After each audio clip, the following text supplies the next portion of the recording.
babagal ng mga sasakyan.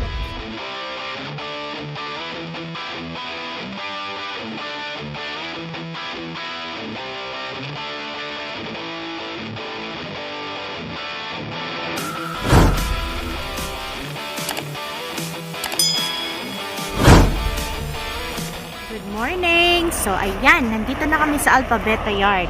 So, may biyahe nga kami ngayon papunta sa Texas. So, ito, i-hook up niya na yung trailer. So, ayan. Pero dadalhin pa namin yan sa yard ng JBS. Empty yan. So, i-drop off namin yan doon. Tapos, kukuha kami ng, yun nga, yung load namin.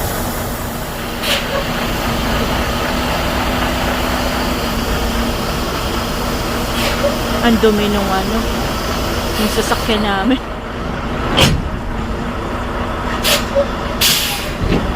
So, ayun. Na-hook up na. So, tinag-test na niya. So, good na.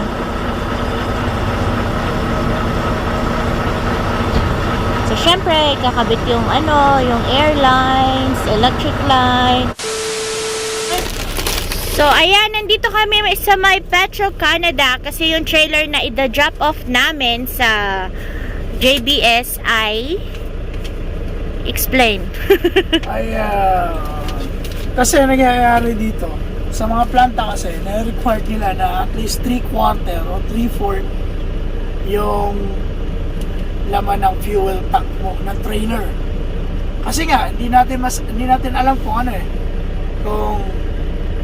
kung gaano katagal yung ano doon di ba? Yung may stay yung may carnage yan, di ba? May laman yan. So, nangyari, kailangan ni-required nila yun. Kasi base yun sa sukat na alam nila. Ngayon, itong trailer na to, hindi ko alam kung sino nag-drop na ito. Winash na nila yan. Kaso, dapat yung nag-wash na kung sino yung huli na gano'n, nag-drop na ito, dapat nilagyan ng laman yan. Kaso kalahati lang. So, dahil Petropas lang yung allowed sa amin, at doon wala, otherwise magbabayad ako ng cash, nagsayang lang ako ng oras. Para sa akin, sayang lang ng oras na to. Dapat nandun na tayo, di ba? Yeah, sayang din talaga yung oras na to. Imbis na. So yan, imbis na nandun na kami, so kailangan pa namin fuel nga, di ba? Out of way pa siya. Kaya nga. Dari mo, 10 kilometers. Yung 10 kilometers na yan, and then pagdating dito, another few kilometers, and then few minutes, and then tatakbo ulit, ilang minuto ulit. Ayan, actually 15 minutes pala dito. 10 minutes, 11 minutes to get here, and then magpo-fuel tayo, another ilang minuto yan, 5 or something more, and then another ulit. So 30 minutes for example, di ba? Masayang mo yun. Oh, sayang yung oras ba? So, baka ang dating namin sa Texas, sakto na delivery time na. Imbis na itutulog ko, di ba? Alam niyo naman. Hindi na ako, sayang din 30 minutes na tulog. Anyway guys, so, bababa muna ako at magpapa-fuel ako. So, meron kaming, nasa yung card? Meron kaming BBD card. Okay? So, yung mga nagtatanong dyan, kung dati, halimbawa, about sa toll fee, di ba? Nagbabayad kami ng cash, nakikita nyo sa previous videos namin. Dito namin kinukuha yon. So, meron kami kanya-kanyang card bawat driver. Supposed to be, meron din itong asawa ko. Pero dahil asawa ko siya, andito na lahat sa akin. Pero yung mga ibang driver, kaya for example sa kaibigan ko, si Brian, at si Herbert, magkaiba sila ng fuel card. Oh, magkaiba pa sila. Magkaiba yan. Bawat team, magkaiba. Tayo lang yung hindi. Oh, okay. Ngayon, bawat card, mayroong iba-ibang number, may iba-ibang password. At dito kami kumukuha ng pera, pambayad namin doon. Alright? So, sa mga nagtatanong dyan, nasagot ko na yung tanong nyo. Alright, bababa muna ako.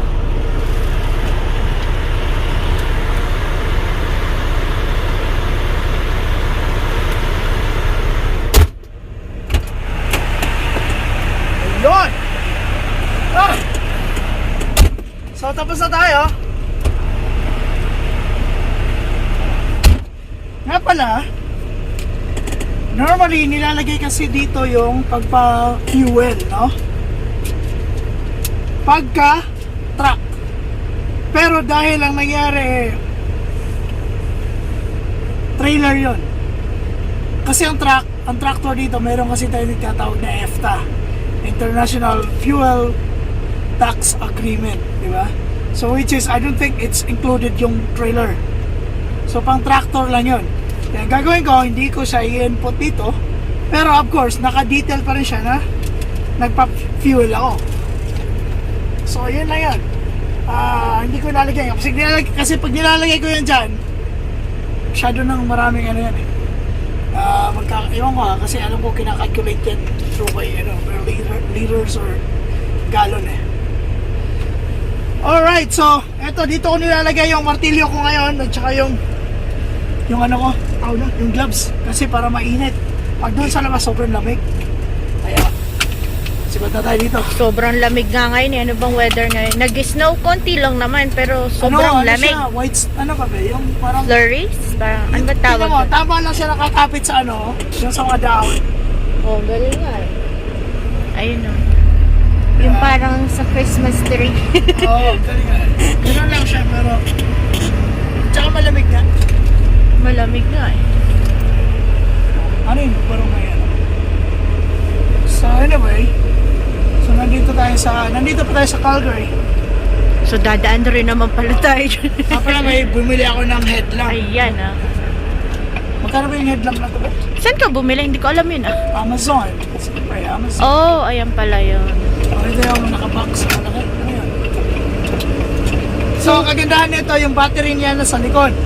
Meron ako dati. China-charge din. Rechargeable yung battery niya sa likod. Tapos, ano nangyari? Nasa likod siya, di ba? So, ito, nandito yung bulb. So, na-adjust yan. So, nangyari, sa sobrang lamig, pagka meron kang ordinary na battery, nalulobat sa lamig. So, eto, ang kagandahan nito, ang battery nasa likod, kasi yung hoodie ko, ginagano ko lang. So, at least, hindi siya masyadong nilalamig. Di ba? Yeah. Kanina ko lang naisip, sabi ko, ayos kasi nga nasa likod. Although, nung una, parang sagapan. Kasi parang kakaiba, yung utak ko nasa likod eh. No? Pero maganda siya, di ba? Swabe yan. Tama-tama to sa mga truck driver. The time na mag-free trip ka, the best.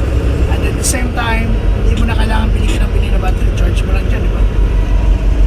So yun, mamaya na. So nandito ako ngayon sa JBS Brooks. At ayun na nga, ang load namin is papunta kami ng Henderson, Texas.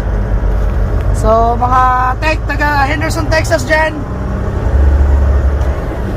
hintayin nyo kami dyan na we'll be there. Ano bang araw? Basta, darating kami dyan.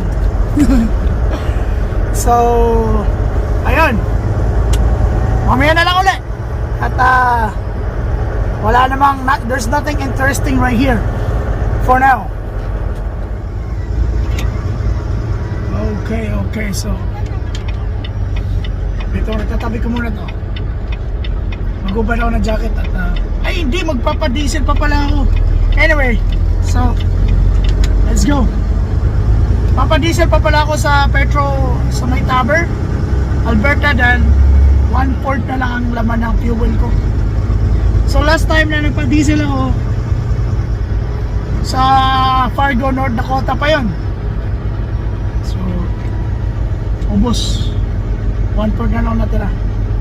Kaya yun, kita nyo naman ang umaga guys, ang ganda.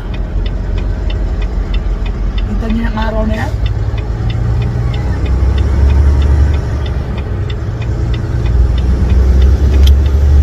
Stig. Alright, just keep tuning in lang dito sa channel ko. Alright, see you later. Alright guys, so Arriving at Petropass Tabor. okay, nandito na tayo sa Petropass Tabor. Tabor pala ang basa, hindi pala Tabor. Ano ba? Mga Pilipino tayo, Tabor lang tayo. Tabor. So, dito tayo magpapa-fuel at less than 1/4 na lang yung diesel natin. Papunta pa tayo ng Texas. So kanina ang pinadiesel ay yung trailer. Ngayon, itong tractor. Oo. Excuse me. So sa Canada, ganyan lang, malimit card lock. Kaya maganda sa Amerika. Talaga may bubong maganda yung ano dun. Maganda pa magpa-fuel dun.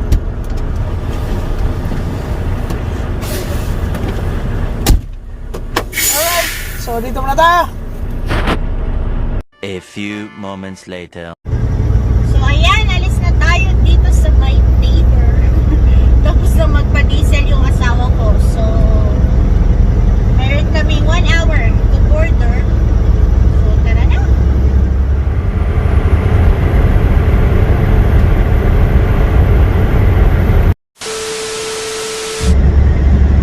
Good afternoon! So, ayan, nakadaan na kami ng border at tapos na rin kami sa meat inspection. So, hindi kami nagtagal sa meat inspection.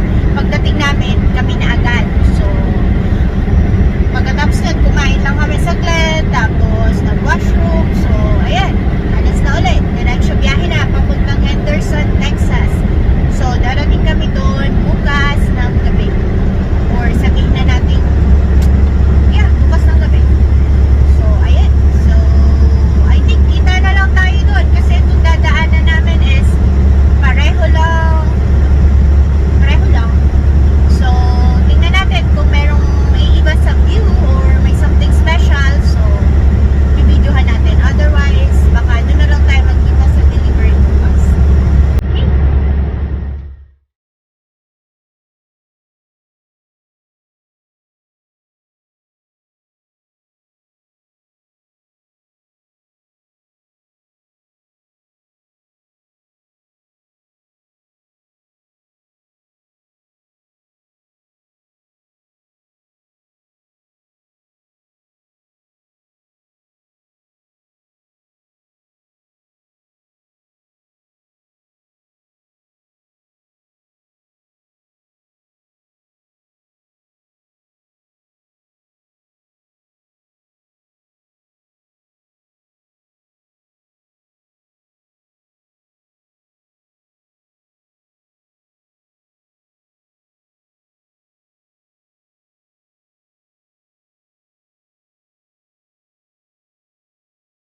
Montana 3. Dito na ako titigil. Sa may corner. Para medyo swabe. Okay na ba dito, boss? Yes, sir! And then, magbibihis lang ako. Ako naman yung magdadrive. At ako naman ang kakain. At siya'y tapos ng kumain. Okay, so see you guys tomorrow. Hi guys, good evening. Today we're going to Henderson, Texas. So right now we are still we're here actually in Lavina, Montana, and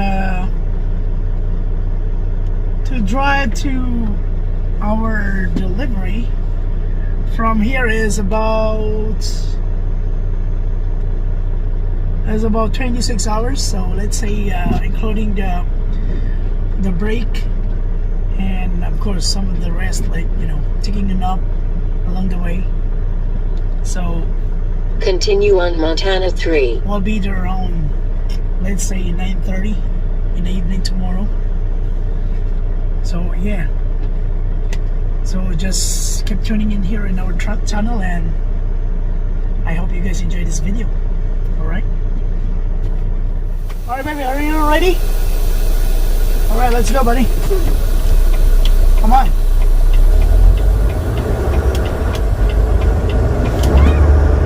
Hey, what's going on?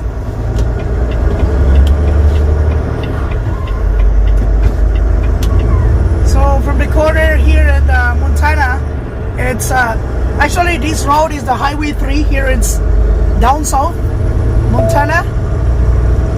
So we're gonna pass there's a small town right there, like a few clicks away from here.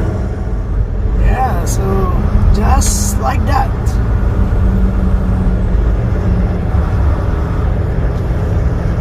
It's very quiet, small town in Lavina, Montana. So that's the only building that they have here, and the other side too. Same like as a Home Depot. It's pretty small. And on that left corner, say those platform, that is all solar system. Solar system. It's a solar panel actually. Solar system. Come on, buddy. Oh yeah. So yeah, it's pretty quiet in this town.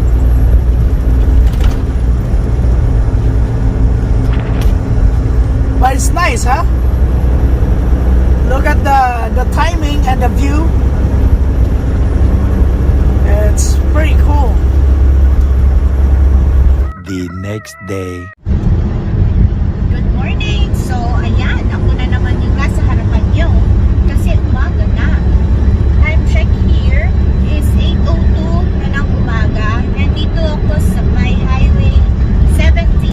Bali, meron pa kami 15 hours hanggang sa Henderson, Texas. So, malayo-layo driving pa yun. Ang arrival namin doon is 12 midnight na, or sabihin na natin 1 o'clock na ng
kalsada, umagal na naman sila.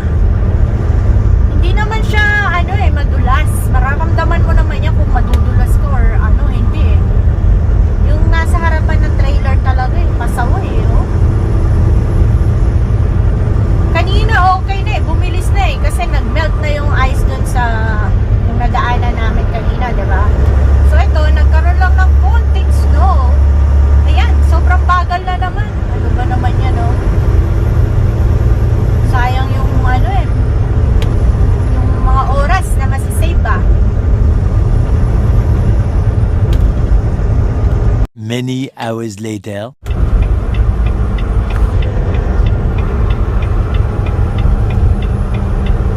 So ayan, magre-rest area muna tayo.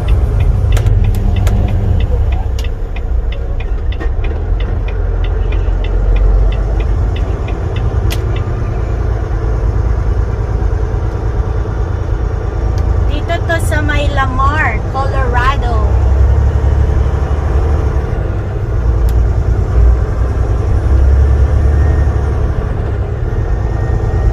So ganito lang yung rest area dito.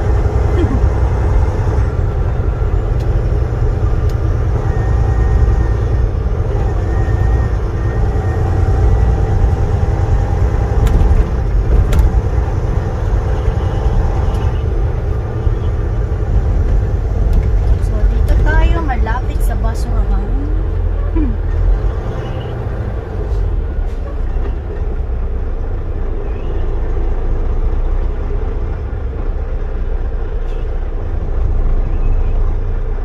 So ayan, dito na tayo. Kain na muna ako. 1 hour later! So ayan, tapos na ako mag-break. Bali, meron pa kaming 11.5 hours hanggang sa Henderson, Texas. At ang driving ko na lang is 4 hours. So yung natitira, sa asawa ko na yon. So yun nga, ang dating namin doon is alauna na ng madaling araw. So ayun, tara na. Okay. Tara. Nihingal-hingal pa ako kanina. Habang nagsasalita, naglinis kasi ako ng mga salamin eh. Putik-putik kasi. Snow, tapos nagtutunaw. So, ganyan. Puro putik.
tayo sa may delivery sa Sadler's Smokehouse. So, dito na tayo pupunta. Arriving at Sadler's Barbecue Frisco St. Henderson TX on the left. Puro putik. Nung